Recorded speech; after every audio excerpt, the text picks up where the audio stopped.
I'm a 35-year-old woman, and my story unfolds when I was 15. Yet the memories are as fresh as if it happened yesterday. It was the day that forever altered my innocent youth. Hailing from a small village in Ireland with just a few hundred residents, the nearest town was about 10 miles away. Growing up in rural Ireland was idyllic. Summers were filled with football games with neighbors and trips to the lake, swimming until the sun dipped below the horizon. Fortunately, despite the sparse population and distant houses, my best friend Mary lived just down the road during those summer months. Mary and I were inseparable. In our small, safe village, where large families were the norm, we enjoyed ample freedom. Sometimes we'd be gone all day, returning only before darkness fell. Since it was the mid-90s, phones were a luxury we lacked, but our moms trusted that we'd be okay and look out for each other. One of our favorite activities during those summer months, besides visiting the lake and each other's houses, was hitchhiking to town in Ireland. Where buses were scarce, we called it thumbing. Hitchhiking was common back in the 80s and 90s, and our parents were generally okay with it, with a few rules in place. Rule number 1: never hitch alone. You must thumb with at least 1 or 2 friends. Rule 2: avoid taking a lift if there are 2 or more men in the car, but with 2 or more women, it's fine. Rule 3: steer clear of rides from someone in a van. There could be hidden dangers. Rule 4: the most crucial, always ask the driver where they're going first. Despite our innocence, we followed these rules diligently. Mary and I used to hitch once a week during the summer, exploring the nearby town with its population of a few thousand. We'd indulge in window shopping, ice cream, and simply hanging out. One day, after a few quiet hours spent in town, we decided to make the return trip around 3 in the afternoon. Our usual spot on the outskirts of town didn't disappoint, as a white car pulled up within 5 minutes. Before we could ask where he was headed, the driver, named John, inquired about our destination. My friend shared it, and he mentioned passing through our village on his way to another. Rule number 4 was broken, but he seemed friendly and we just wanted to get home.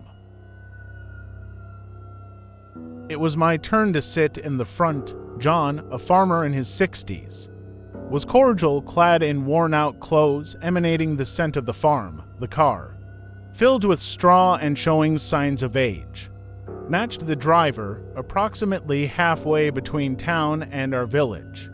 John asked if we heard a strange noise. I heard nothing, but he insisted it sounded like a banging or the exhaust pipe. We pulled over, and he went to inspect.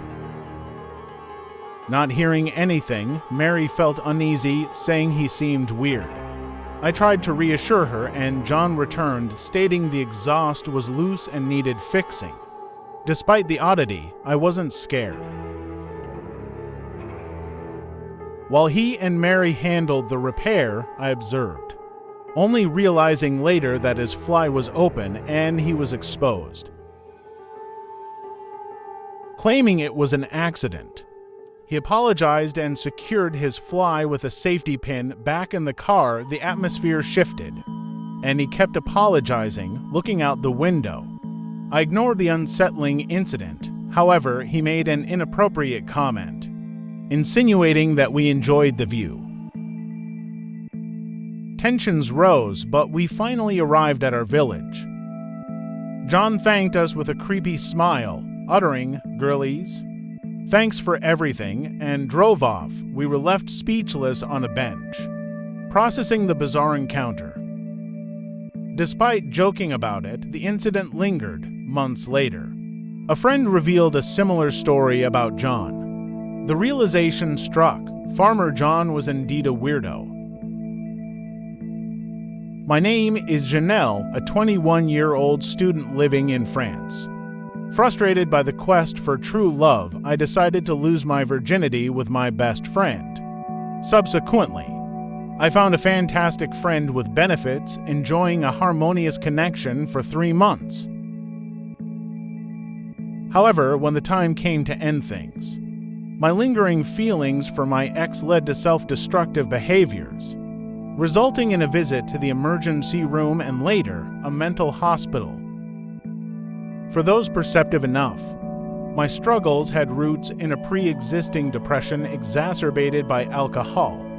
Seeking more ways to fuel this self-destructive cycle, I ventured into dating apps after my release from the mental hospital.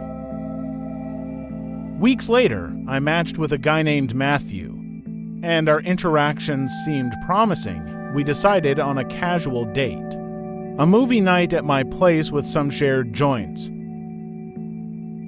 Matthew's appearance wasn't striking, but I wasn't expecting perfection. Our conversation lacked depth, and after finishing my drink, I hoped for a solitary movie night. However, my memory becomes a 3-day blackout with no noise during the encounter except for the initial whooshing sound. Waking up to my friend's concern and discovering strange marks on my body, I embarked on a medical journey suspecting foul play. After telling my story, I became aware of the possibility of organ trafficking, adding a disturbing layer to my already traumatic experience.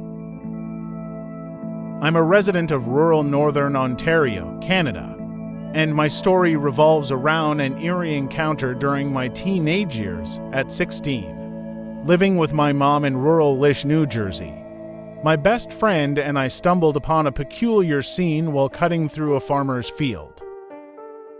The field, approximately a mile long, served as our shortcut to the local mall. One day, we noticed people dressed similarly in overalls and plaid shirts collecting objects from the ground.